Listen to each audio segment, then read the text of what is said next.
MetLife স্টেডিয়ামের ফাইনালে স্পেনের কাছে 1-0 গোলে হেরে টানা দ্বিতীয় শিরোপা হাতছাড়া হলেও আলবিসেলেস্তেদের ঘিরে বিতর্ক থামছেই না।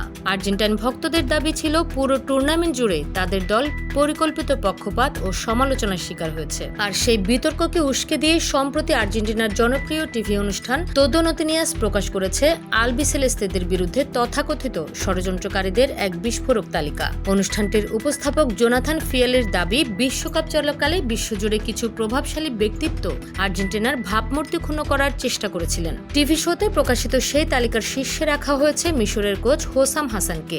শেষ 16তে 3-2 গোলের হারের পর তিনি ফিফার বিরুদ্ধে মেসিদের সুবিধা দেওয়ার ও ব্যবসায়িক স্বার্থ রক্ষার গুরুতর অভিযোগ এনেছিলেন।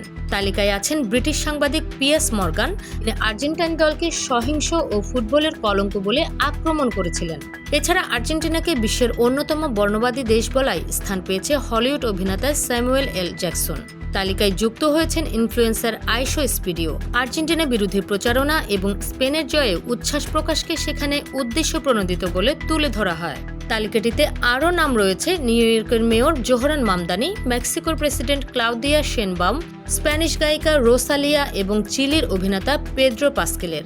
সোশ্যাল মিডিয়ায় এই প্রতিবেদনটি চরম আলোচনার জন্ম দিয়েছে। আর্জেন্টিনার সমর্থকেরা এটিকে সঠিক পদক্ষেপ ভাবলেও সমালোচকদের মতে সাধারণ সমালোচনাকে বিশ্বজুড়ে সুপরিকল্পিত ষড়যন্ত্র বলে অতিরঞ্জিত করেছে আর্জেন্টাইন মিডিয়া। স্পোর্টস ডেস্ক, খোলা কাগজ, ঢাকা।